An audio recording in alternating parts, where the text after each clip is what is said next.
ലോക്സഭാ തെരഞ്ഞെടുപ്പിനുള്ള ഒരുക്കങ്ങൾ എല്ലാ പാർട്ടികളും സജീവമായി തന്നെ തുടരുകയാണ്. അതിൽ എന്തൊക്കെ പ്രചാരണായുധമാക്കണം, പ്രചാരണ വിഷയമാക്കണം എന്നുള്ള കാര്യങ്ങൾ വരെ ചർച്ച ചെയ്തുകൊണ്ടിരിക്കുന്ന സമയമാണ്. എന്തായാലും ഈ തെരഞ്ഞെടുപ്പിൽ അയോധ്യ രാമക്ഷേത്ര നിർമ്മാണം പ്രചാരണായുധമാക്കാൻ മോദി നിർദ്ദേശം നൽകിയതായുള്ള വാർത്തകളാണ് വരുന്നത്. സമൂഹമാധ്യമങ്ങളിൽ പരമാവധി ഇതിനായി പ്രചാരണം നടത്തും. പ്രചാരണ പരിപാടികളിൽ നരേന്ദ്രമോദിയും പങ്കെടുക്കും. പ്രതിഷ്ഠാ ദിനം ലൈവായി പ്രചരിപ്പിക്കാനും നിർദ്ദേശമുണ്ട്. അരവിന്ദ് ഉണ്ട് വിവരങ്ങൾ നൽകാനായി ഡൽഹിയിൽ നിന്ന്. അരവിന്ദ്, ലോക്സഭാ തെരഞ്ഞെടുപ്പിന്റെ മുന്നൊരുക്കങ്ങളിലേക്ക് ബി.ജെ.പി. അടക്കമുള്ള പാർട്ടികൾ കടക്കുമ്പോൾ എന്താണ് പ്രചാരണ വിഷയം എന്നുള്ളതും തീരുമാനിക്കപ്പെടുന്ന സമയം കൂടിയാണ്. ബി.ജെ.പിയെ സംബന്ധിച്ചിടത്തോളം തെല്ലൊന്നും ആലോചിക്കാതെ തന്നെ ഒരു തീരുമാനത്തിലെത്താവുന്ന കാര്യമാണ്. കാരണം അയോധ്യ വിഷയം അത് ഉയർത്തിക്കൊണ്ടുവരുമെന്നുള്ള സൂചന നേരത്തെ തന്നെ ഉണ്ടായിരുന്നു. ഇനിയിപ്പോൾ ഉദ്ഘാടന ചടങ്ങുകളൊക്കെ നടക്കുന്നതോടുകൂടെ വളരെ സജീവമായി തന്നെ ആ വിഷയം സാമൂഹ്യ മാധ്യമങ്ങളിലടക്കം നിലനിർത്തിക്കൊണ്ട് തെരഞ്ഞെടുപ്പിനെ നേരിടാനുള്ള ഒരു നിർദ്ദേശമാണ് ഉണ്ടായിരിക്കുന്നത്, അല്ലേ?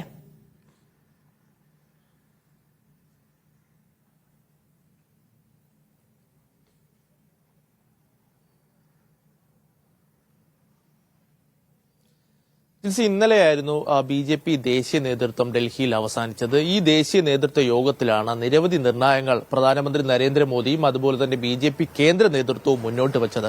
പ്രധാനമായും വരുന്ന ലോക്സഭാ തെരഞ്ഞെടുപ്പിൽ വിജയിക്കുന്ന സീറ്റുകളിലെല്ലാം 50% വോട്ട് വിഹിതം വേണമെന്നുള്ളൊരു നിർദ്ദേശം ബി.ജെ.പി. കേന്ദ്ര നേതൃത്വം മുന്നോട്ട് വച്ചു. ഇതുകൂടാതെ തന്നെ 325 സീറ്റുകളിലധികം തങ്ങൾ ലോക്സഭയിൽ നേടാൻ ആണ് ലക്ഷ്യം വെക്കുന്നതെന്നും ബി.ജെ.പി. ഇന്നലത്തെ ദേശീയ നേതൃത്വ യോഗത്തിൽ വ്യക്തമാക്കുന്നുണ്ട്.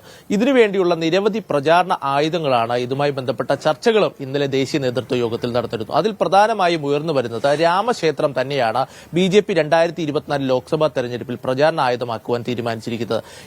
ഇതുമായി ബന്ധപ്പെട്ട നിരവധി നിർദ്ദേശങ്ങളും പ്രധാനമന്ത്രി നരേന്ദ്രമോദി മുന്നോട്ട് വച്ചിട്ടുണ്ട്. പ്രധാനമന്ത്രി നരേന്ദ്രമോദി തന്നെയാണ് അയോധ്യ രാമക്ഷേത്രം കൃത്യമായ ഒരു പ്രചാരണ ആയുധമാക്കണമെന്ന നിർദ്ദേശം ഈ നേതൃയോഗത്തിൽ മുന്നോട്ട് വെച്ചത്. പ്രധാനമായും പ്രധാനമന്ത്രി വ്യക്തമാക്കുന്നത് സമൂഹ മാധ്യമങ്ങളിലടക്കം ഈ പ്രതിഷ്ഠാ ദിനം ലൈവായി കാണിക്കണം, പരമാവധി ജനങ്ങളിലേക്ക് ഇത് എത്തിക്കണം. ഇതുകൂടാതെ തന്നെ ഈ ബി.ജെ.പി.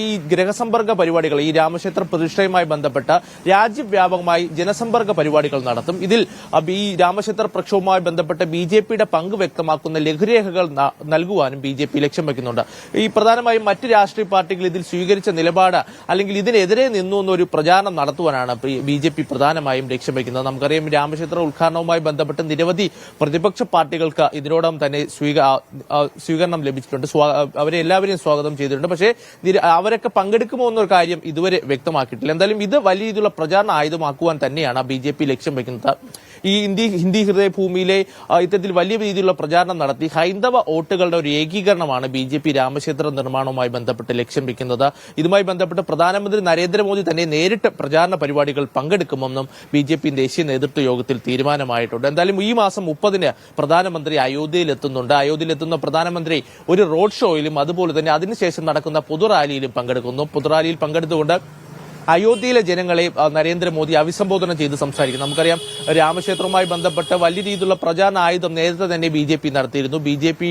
ആണ് രാമക്ഷേത്ര നിർമ്മാണത്തിന് പിന്നിലെന്നുള്ള അവകാശവാദം ശക്തമായി ഉയർത്തിക്കൊണ്ട് ഹൈന്ദവ വോട്ടുകളുടെ ഒരു ഏകീകരണമാണ് ബി.ജെ.പി. ലക്ഷ്യം വെക്കുന്നത്. എന്തായാലും ഇത് കൃത്യമായ പ്രചാരണ ആയുധം 2024 ലോക്സഭാ തെരഞ്ഞെടുപ്പിൽ നടന്നു. നമുക്കറിയാം, ഈ കഴിഞ്ഞ 5 സംസ്ഥാനങ്ങളിലെ നിയമസഭാ തെരഞ്ഞെടുപ്പിലും പല സംസ്ഥാനങ്ങളിലും ഇത് കൃത്യമായ ഒരു പ്രചാരണ ആയുധമാക്കുവാൻ ബി.ജെ.പി. ശ്രമിച്ചിരുന്നു. എന്തായാലും കൃത്യമായൊരു നിർദ്ദേശം ബി.ജെ.പി. എംപിമാർക്കും മന്ത്രിമാർക്കും ബി.ജെ.പി. പ്രവർത്തകർക്കും ഇപ്പോൾ പ്രധാനമന്ത്രി നരേന്ദ്രമോദിയുടെ ഭാഗത്തുനിന്ന് ലഭിച്ചിരിക്കുകയാണ്. കൃത്യമായ ഒരു പ്രചാരണ പരിപാടികൾ നടത്തണം, ഗൃഹസമ്പർക്ക പരിപാടികൾ അടക്കം നടത്തി ലഘുരേഖകൾ വിതരണം ചെയ്യാനുള്ള നിർദ്ദേശവും പ്രധാനമന്ത്രിയുടെ ഭാഗത്തുനിന്നുണ്ടായിരിക്കുന്നു. എന്തായാലും രാമക്ഷേത്രം പ്രചാരണ ആയുധമാക്കി ബി.ജെ.പി. ലോക്സഭാ തെരഞ്ഞെടുപ്പ് നേരിടാനുള്ള തീരുമാനമാണ് ഇന്നലത്തെ ദേശീയ നേതൃത്വ യോഗത്തിൽ ഉണ്ടായിരിക്കുന്നത്. എന്തായാലും രാമക്ഷേത്ര നിർമ്മാണം, അതിന്റെ ഉദ്ഘാടനമൊക്കെ വലിയ പ്രചാരണ വിഷയമാകും വരുന്ന ലോക്സഭാ തെരഞ്ഞെടുപ്പിൽ ബി.ജെ.പിയെ സംബന്ധിച്ചിടത്തോളം എന്നുള്ള കാര്യങ്ങളാണ് പുറത്തുവരുന്നത്. ഇനി